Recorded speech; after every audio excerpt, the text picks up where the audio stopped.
Good morning students, अस्सलाम वालेकुम। कैसे हैं आप सब? उम्मीद है कि आप जहाँ पर भी होंगे खैर वाफियत से होंगे। तो आज जिस टॉपिक पे या जिस मौजू पे हम बात कर रहे हैं या जिस सब्जेक्ट पे बात कर रहे हैं वो इंट्रोडक्शन टू प्रोग्रामिंग है और वो आपका CIT का कोड 114 है, यानी 114 कोड है। तो फर्स्ट लेक्चर के अंदर जो आज हम चीज़ें डिस्कस करेंगे उसके अंदर ये टॉपिक्स मैंने आपके सामने लिखे हुए हैं, जिसके अंदर सबसे पहले हमारे पास प्रोग्राम आएगा और प्रोग्राम लैंग्वेजेस आएंगी प्लस उसकी टाइप्स आएंगी। तो सबसे पहले हम प्रोग्राम को देखते हैं कि ये प्रोग्राम क्या चीज़ होती है। प्रोग्राम को पढ़ने से पहले हम इस चीज़ को देखते हैं कि दो तरह की चीज़ें होती हैं हमारे पास। मिसाल के तौर पे एक बॉडी होती है, यानी एक सॉफ्टवेयर होता है और एक हार्डवेयर होता है। जो सॉफ्टवेयर होता है बेसिकली उसको आप सोल से रिलेट कर लें और जो बॉडी होती है उसको हार्डवेयर से रिलेट कर लें। सॉफ्टवेयर के बगैर हार्डवेयर काम नहीं करता और हार्डवेयर के बगैर सॉफ्टवेयर काम नहीं करता, यानी ये दोनों एक दूसरे के साथ लिंक के अंदर रहते हैं। अगर उनमें से एक भी प्रॉपर तौर पे नहीं होगा या प्रॉपर तौर पे वर्किंग नहीं होगी तो कोई भी वर्किंग एग्जैक्टली या सही तरीके से परफॉर्म नहीं होगी।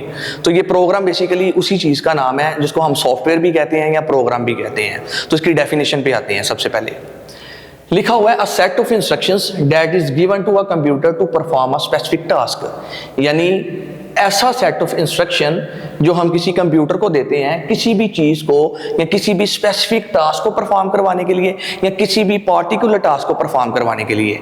आप स्पेसिफिक टास्क की जगह पार्टिकुलर भी टास्क इसको लिख सकते हैं, इसमें कोई इशू नहीं है।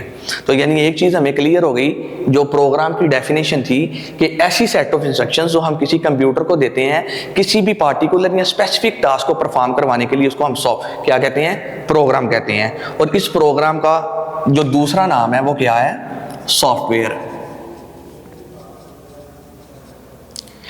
अब प्रोग्राम की तो आपको समझ आ गई। अब मजीद इसके नेक्स्ट टॉपिक की तरफ जाते हैं जो मैंने नीचे लिखा हुआ है, प्रोग्रामिंग लैंग्वेजेस। जिस तरह उर्दू है, इंग्लिश है या डच है, डिफरेंट लैंग्वेजेस हैं, उसी तरह कंप्यूटर की भी लैंग्वेजेस होती हैं जो बेसिकली दो बुनियादी ज़बानें हैं इसकी। सबसे पहले आ जाती है हमारे पास लो लेवल लैंग्वेज जिसको हम LLL से डिनोट करते हैं, और एक हमारे पास आ जाती है हाई लेवल लैंग्वेज जिसको आप HLL से डिनोट कर सकते हैं। लो लेवल लैंग्वेज और हाई लेवल लैंग्वेज में डिफरेंस क्या है?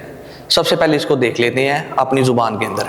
अब मैं आपसे डिस्कशन कर रहा हूँ, आपको मेरी ज़ुबान की समझ आ रही है, यानी ये ईजी टू अंडरस्टैंडेबल है।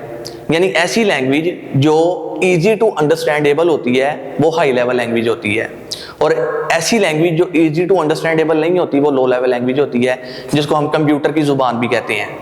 अब कंप्यूटर की ज़ुबान के अंदर अगर मैं आपको कहूँ कि इधर मैं एक एग्जाम्पल दे रहा हूँ 10111, अब ये बेसिकली जो 1011 है ये हमारे पास बाइनरी फॉर्म है। ये हमारे पास बाइनरी फॉर्म है या बाइनरी लैंग्वेज भी इसको कह सकते हैं। अगर मैं कहूँ कि आप मुझे अपना नाम बताएं, या फॉर एग्जांपल मैं कहता हूँ कि मेरा नाम दानिश है, तो अब दानिश की जगह मैं आपको अपनी बाइनरी लैंग्वेज के अंदर 1011 इस तरह करके डिजिट्स बताऊँ तो आपको समझ नहीं आएगी, आप उसको इजीली अंडरस्टैंड नहीं कर पाएंगे। आप कहेंगे कि सर ये आप क्या बता रहे हैं इसके अंदर। अगर उसकी जगह मैं आपको सिंपल इधर नाम लिख के बता दूँ कि भाई मेरा नाम ये है, तो आप इसको ईजिली अंडरस्टैंड कर पाएंगे। अब इस चीज़ से ये समझ में आ गई कि जो बाइनरी फॉर्म है बेसिकली ये प्योर हमारे पास लो लेवल लैंग्वेज है, और ये जो नीचे मैंने टेक्स्ट लिखा है या जो स्क्रिप्ट लिखी है या जो नाम लिखा हुआ है बेसिकली ये हमारे पास क्या है? हाई लेवल लैंग्वेज है जो इजी टू अंडरस्टैंडेबल है, आपको समझाने की अर्ज से। अब अगर लो लेवल लैंग्वेज की बात करें तो इसके अंदर मजीद इसकी दो सब टाइप्स आती हैं। एक हमारे पास आती है मशीन लैंग्वेज और एक हमारे पास आती है assembly language. Machine language pure हमारे पास जो लैंग्वेज होती है वो कंप्यूटर की लैंग्वेज होती है, जिसको मैंने अभी एग्जांपल दी थी कि उसको हम 1011 से भी इंडिकेट कर सकते हैं। ठीक है, जो प्योर हमारे पास लैंग्वेज होती है कंप्यूटर की लैंग्वेज, वो नॉर्मल हम उसको अंडरस्टैंड नहीं कर सकते। दूसरे नंबर पे हमारे पास जो लैंग्वेज आती है वो आती है असेंबली लैंग्वेज। अच्छा, मशीन लैंग्वेज को हम फर्स्ट जनरेशन लैंग्वेज भी बोलते हैं, ठीक हो गया। असेंबली लैंग्वेज को हम सेकंड जनरेशन लैंग्वेज बोलते हैं, ठीक हो गया। असेंबली लैंग्वेज में और मशीन लैंग्वेज में डिफरेंस क्या है? असेंबली लैंग्वेज में सिर्फ ये डिफरेंस है मशीन लैंग्वेज से कि इसके अंदर ये वन स्टेप हायर होती है, किससे? मशीन लैंग्वेज से। इसके अंदर जो आप लोग वर्ड यूज करते हो वो लाइक एडिशन, MUL, SUF या ADD ऐड, यानी इस तरह के आप इसके अंदर सिंबल्स यूज़ करते हैं जो नॉर्मली हम समझ सकते हैं कि ये एडिशन हो रहा है, सब्ट्रैक्शन हो रहा है, मल्टीप्लिकेशन हो रही है। ठीक हो गया। आई होप सो फुली कि आपको मशीन लैंग्वेज की और असेंबली लैंग्वेज की अच्छे तरीके से समझ लग गई होगी। अब प्रोग्रामिंग लैंग्वेज की जो मेन टाइप्स थी हमारी, दूसरी वो थी high level language. High level language का मैंने आपको पहले भी डिस्कस किया था या जिक्र किया था कि हाई लेवल लैंग्वेज हमारे पास वो वाली लैंग्वेज होती है जिसको ईजीली अंडरस्टैंड कर लेते हैं ह्यूमंस। ठीक है, जैसे मिसाल के तौर पे आप प्रोग्रामिंग जब हम करते हैं तो उसके लिए हम इन्वायरमेंट यूज़ करते हैं जिसको हम इंटीग्रेटेड डेवलपमेंट इन्वायरमेंट बोलते हैं। वो जो इंटीग्रेटेड डेवलपमेंट इन्वायरमेंट होते हैं वो हम यूज़ करते हैं, कंपाइलर यूज़ करते हैं सी के लिए या C++ के लिए। अब वो जो प्रॉपर हमारे पास C या C++ का कंपाइलर होता है उसके अंदर हम जब कोडिंग करते हैं उसके अंदर हम डिफरेंट हेडर फाइल यूज़ करते हैं या मेन फंक्शन यूज़ करते हैं, तो वो सारे ईजिली आप अंडरस्टैंड कर रहे होते हैं। लेकिन बैकएंड में उसके 1010 की फॉर्म चल रही होती है जो कंप्यूटर अंडरस्टैंड कर रहा होता है। तो इससे ये बात समझ में आती है कि वो जो कोडिंग आप लोग कर रहे हैं वो आप हायर लैंग्वेज के अंदर उसको ले रहे हैं, जो जबकि बैकएंड के अंदर जो उसकी आईडी है वो ले रही है उसको किसके अंदर, लो लेवल लैंग्वेज के अंदर ले रही है।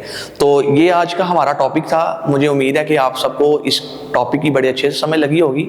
ये जो टॉपिक है इसको अच्छे तरीके से समझिएगा। अगर कोई डाउट्स हो या किसी को किसी चीज़ की समझ ना लगी हो तो कमेंट सेक्शन के अंदर में कमेंट कर सकता है, तो उसको उसका रिप्लाई लाजमी दिया जाएगा। तब तक के लिए हमें दीजिए इजाज़त। अल्लाह हाफिज़।